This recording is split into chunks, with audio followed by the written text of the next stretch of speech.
Review আবেদন খারিজের রায় শোনার পর প্রাণ ভিক্ষা চাইবেন বলে জানিয়েছেন ফাঁসির দণ্ডপ্রাপ্ত মুফতি আব্দুল হান্নান ও তার সহযোগী বিপুল। সকালে senior jail super Mizanur Rahman সাংবাদিকদের একথা জানান। মঙ্গলবার রাতে ঢাকা কেন্দ্রীয় কারাগার থেকে রায় আবেদন খারিজের খবরটি কাশিমপুর কারাগারে এসে পৌঁছায়। বেলা 10টার দিকে সিনিয়র জেল সুপার আলাদা আলাদাভাবে দুজনকে এই রায় পড়ে শোনান। শুনে তারা বেশ কিছুটা সময় বিমর্ষ ছিলেন। পরে জানান তারা রাষ্ট্রপতির কাছে প্রাণ ভিক্ষা চাইবেন। এরই মধ্যে বাড়ানো হয়েছে কারাগারের নিরাপত্তা। এদিকে সিলেট কারাগারে রয়েছে মামলার আরেক অভিযুক্ত দেলোয়ার। সিলেট কারা কর্তৃপক্ষ জানিয়েছে ঢাকা থেকে পাঠানো রায়ের অনুলিপি দেলোয়ারকে পড়ে শোনানো হয়েছে। দেলোয়ার কারা কর্তৃপক্ষকে বলেছেন আইনজীবীর সাথে কথা বলে প্রাণ ভিক্ষার কথা পরে জানাবেন তিনি।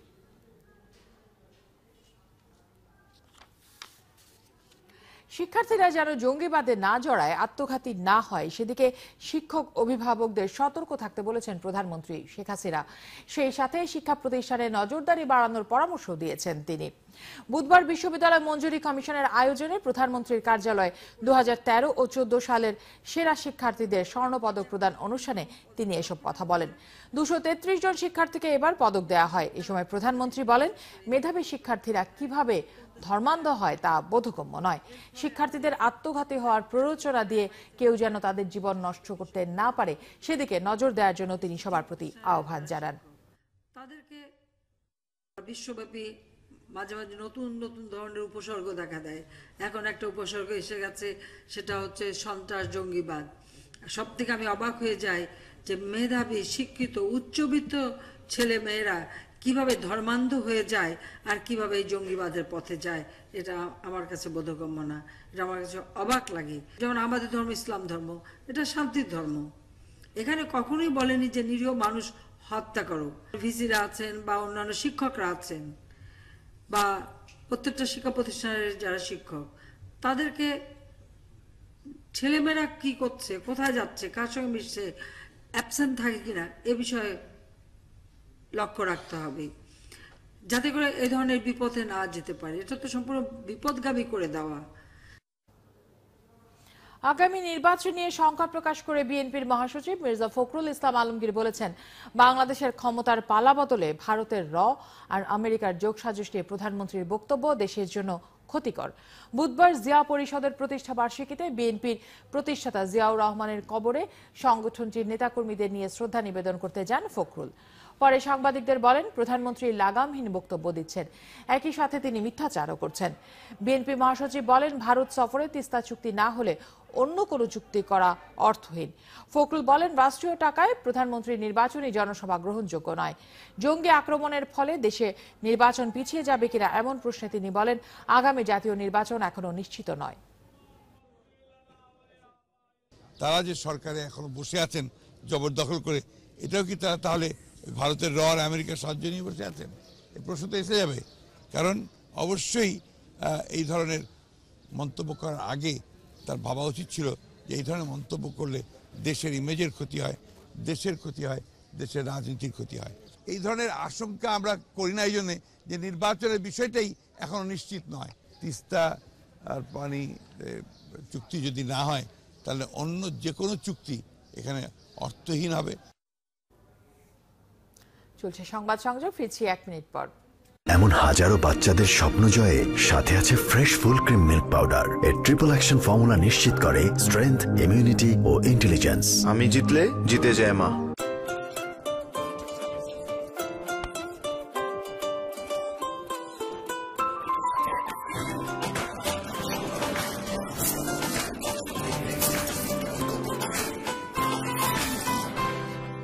এমন করতো কিছু ফিল করলি? পরত, এখন পরত, এরপর পোকা হতে পারে। পরত হতে পারে ব্রাশ করার কয়েক ঘন্টা পর আবারও জার্ম অ্যাটাকের লক্ষণ। পেপসোডেন্ট জার্মিচেক 12 ঘন্টার সুপিরিয়র পাওয়ার, যা ক্যাভিটি সংক্রমণকারী জীবাণুদের বিরুদ্ধে লড়াই করে লাগাতার। এখন থেকে টিসুম টিসুম করিস। পেপসোডেন্ট জার্মিচেক। সন্ধ্যায় সুন্দরগঞ্জ 1 আসনের উপনির্বাচনের ভোট গ্রহণ শান্তিপূর্ণভাবে চলছে। সুন্দরগঞ্জ উপজেলার 15টি ইউনিয়নের 109টি ভোট কেন্দ্রে ভোট গ্রহণ শুরু হয়েছে সকাল 8টায়, চলবে বিকেল 4টা পর্যন্ত। নির্বাচনে প্রতিদ্বন্দ্বিতা করছেন আওয়ামী লীগের প্রার্থী গোলাম মোস্তফা আহমেদ, জাতীয় পার্টির প্রার্থী শামীম হায়দার সহ মোট 7 জন প্রার্থী। নির্বাচনে মোট ভোটার 3,33,381 জন। সুষ্ঠুভাবে ভোট সম্পন্ন করতে 109 জন প্রিজাইডিং অফিসার, 637 জন সহকারী প্রিজাইডিং অফিসার ও 1274 জন পোলিং অফিসার কাজ করছেন। এছাড়া ভোট কেন্দ্রে রয়েছে 5 স্তরের নিরাপত্তা।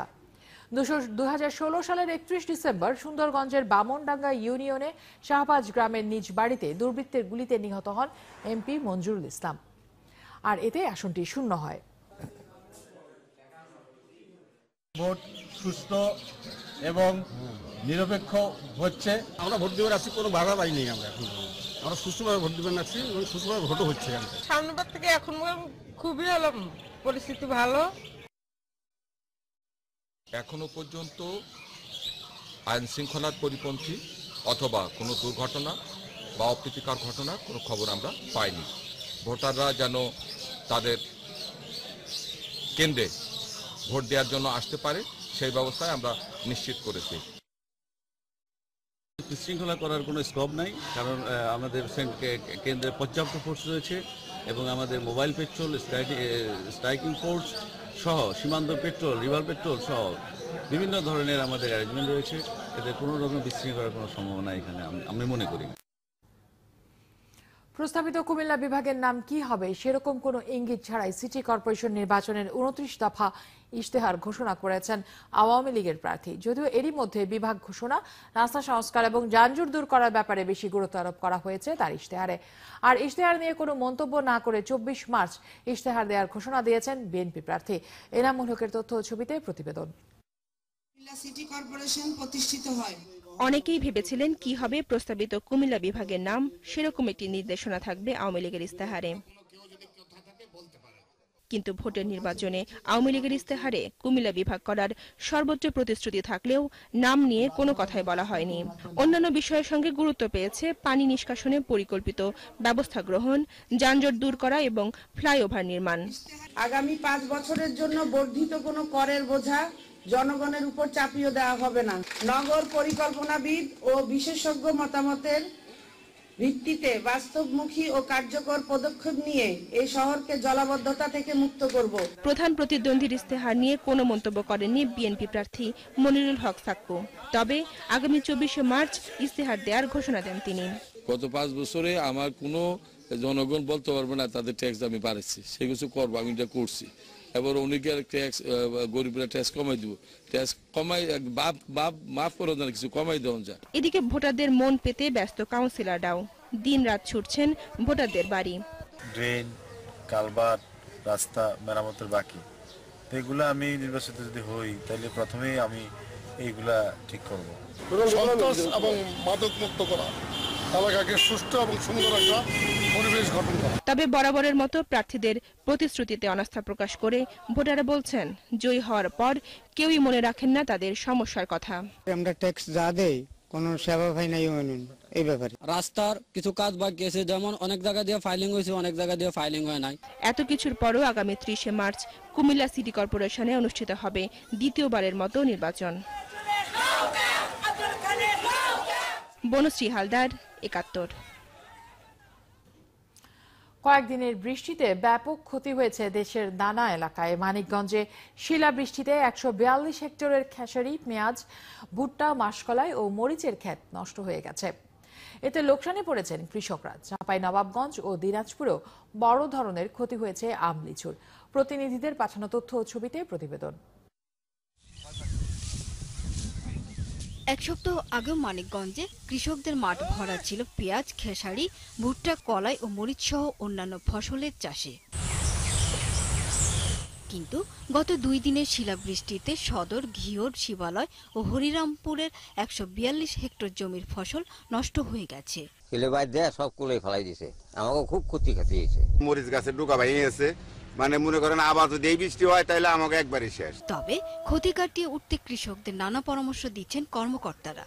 ক্ষয়ক্ষতি নিরাময়ের কাজ চলছে, আর আমরা পাশাপাশি কৃষকদেরকে পরামর্শ দিচ্ছি যে পরবর্তী ফসল যাতে তারা সুন্দর করে করতে পারে, আগাম করতে পারে, যাতে তারা ক্ষয়ক্ষতি পুষিয়ে তারা লাভবান হইতে পারে। সোমবার সন্ধ্যার ঝড় ও শিলাবৃষ্টিতে চাঁপাইনবাবগঞ্জের শিবগঞ্জের নানা এলাকায় আমের মুকুলের ব্যাপক ক্ষতি হয়েছে। ক্ষতি হয়েছে রবি শস্যেরও। যে মুকুলটা আর কি পরে বের হয়েছে সে মুকুলটার প্রচুর পরিমাণে ক্ষতি হয়েছে। শিলাবৃষ্টির জন্য দ্বিধাদ্বন্দ্বে আছে যে আমের একটা ক্ষতির আশঙ্কা করতেছে। অবশ্য কৃষি কর্মকর্তারা জানিয়েছেন এখন যে মাত্রায় বৃষ্টি হয়েছে এতে আমের ক্ষতি সামান্য। সামান্য শিলাবৃষ্টি পড়েছে, সেইটাকে আমের জন্য খুব ক্ষতি হবে বলে আমার কাছে মনে হচ্ছে না। হ্যাঁ, তবে যেগুলি গম এখনো কাটা হয়নি সেইগুলির বীজ রাখার জন্য সমস্যা কিছুটা হতে পারে। রাজশাহীতে গত 24 ঘন্টায় 20.6 মিলিমিটার বৃষ্টিপাত রেকর্ড করা হয়েছে। বৃষ্টিতে জেলার বহু ফসলি জমির ক্ষেত নষ্ট হয়ে গেছে, ক্ষতি হয়েছে আমের মুকুলেরও। দিনাজপুরের ঝড় বৃষ্টিতে লিচু বাগানের ব্যাপক ক্ষতির আশঙ্কা করছেন কৃষকেরা। বেদনা লিচুর গাছ ভাঙে গেছে এবং মূল নষ্ট হয়ে গেছে, যেগুলো পূর্ণ ক্ষতি হয়ে গেছে। এছাড়া গত কয়েকদিনে 2 দফার বৃষ্টিতে ঝালকাঠিতে জেলার ডাল জাতীয় শস্যের ব্যাপক ক্ষতি হয়েছে। সুরাইয়া অনু, ৭১। বাংলাদেশ স্কাউটসের সাবেক জাতীয় কমিশনার ডক্টর আলী হায়দার মারা গেছেন। বুধবার ভোরে মারা যান তিনি। ডক্টর আলী হায়দারের জানাজা বুধবার দুপুর 1টায় কাকরাইলের জাতীয় স্কাউট ভবনে অনুষ্ঠিত হবে। চলছে সংবাদ সংযোগ। দেশের বাইরের খবর। বিশ্ব শান্তিতে প্রধানমন্ত্রী শেখ হাসিনার জিরো টলারেন্স কর্মসূচির সাফল্য উঠে এলো আন্তর্জাতিক অঙ্গনে। ব্রাসেলস প্রেস ক্লাবে association Bangladesh community and Belgium এবিসিবির আয়োজিত এক সেমিনারে সরকারের সন্ত্রাস বিরোধী কার্যক্রমের বিষয়টি প্রাধান্য পায়। বেলজিয়ামের ব্রাসেলস থেকে ইউরোপ প্রতিনিধি নুরুল ওয়াহিদের পাঠানো তথ্য ও ছবিতে বিস্তারিত জানাচ্ছেন মাহফুজুর রহমান। বেলজিয়ামের রাজধানী ব্রাসেলসে ইউরোপিয়ান প্রেস ক্লাবে আন্তর্জাতিক সেমিনার করেছে দেশটির বাংলাদেশি সংগঠন এবিসিবি। শান্তির পক্ষে বাংলাদেশ সরকার এবং বিশ্ব শান্তিতে প্রধানমন্ত্রী শেখ হাসিনার জিরো টলারেন্স কর্মসূচির সাফল্য নিয়েই আয়োজন করা হয় এই সেমিনারের। অনুষ্ঠানে উপস্থিত ছিলেন বেলজিয়াম আওয়ামী লীগের সভাপতি সাইদুল হক সহ ইউরোপের বিভিন্ন দেশের নেতারা। বেলজিয়াম আওয়ামী লীগের সার্বিক সহযোগিতায় এই সেমিনারে উঠে আসে পশ্চিমা দেশের তুলনায় সন্ত্রাস নির্মূলে বাংলাদেশের সফলতা। এ সময় পর্তুগালের সাবেক ইউরোপীয় পার্লামেন্টের সদস্য ও সাউথ এশিয়ান ডেমোক্রেসি ফোরামের পরিচালক পাওলো কাসাকা জঙ্গিবাদ দমনে বাংলাদেশ সরকারের ভূমিকার প্রশংসা করেন। ব্রাসেলস বা প্যারিস হামলার 1 বছর পার হওয়ার পরও দেশগুলোতে এখনো সাধারণ মানুষের নিরাপত্তা নিশ্চিত হয়নি। অথচ দেখুন, বাংলাদেশের মতো একটি দেশ জঙ্গি হামলার 12 ঘন্টার মধ্যে পরিস্থিতি স্বাভাবিক হয়ে উঠেছে। তাই সন্ত্রাস নির্মূলে বাংলাদেশ বিশ্বের কাছে রোল মডেল হতে পারে বলে আমি মনে করি। এছাড়া বাংলাদেশ সরকারের বিভিন্ন উন্নয়নমূলক কর্মকাণ্ড তুলে ধরেন সেমিনারে অংশ নিয়ে ইউরোপের বিভিন্ন দেশের মানবাধিকার কর্মী, সমাজকর্মী, রাজনীতিবিদ, কূটনীতিক সহ ইউরোপিয়ান পার্লামেন্টের প্রতিনিধিরা। আমাদের ইচ্ছা আছে যে আমরা সবাই সন্ত্রাসের বিরুদ্ধে শান্তির পক্ষে একযোগ কাজ করব। সেমিনারে বর্তমান সরকারের উন্নয়ন ও সন্ত্রাস নির্মূলের পাশাপাশি বিএনপির আন্দোলনের নামে সন্ত্রাস, জঙ্গিবাদ ও অপরাজনীতির তথ্যচিত্র প্রদর্শন করা হয়। মাহফুজুর রহমান, ৭১। 2016 সালের 22 মার্চ জঙ্গি সংগঠন ইসলামিক স্টেট IS এর হামলায় রক্তাক্ত হয় বেলজিয়ামের ব্রাসেলস।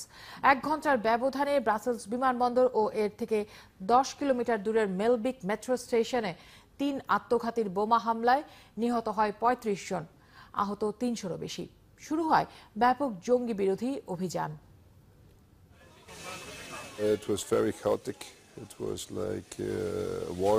খুবই ভয়ঙ্কর পরিস্থিতি ছিল, অনেকটা যুদ্ধক্ষেত্রের মতো। মানুষগুলোকে স্পষ্ট মনে পড়ে, কেউ একদম নিশ্চুপ ছিল আর কেউ কেউ খুবই অস্থির হয়ে উঠেছিল। অল্প সময়ের মধ্যে অনেক কিছু ঘটে।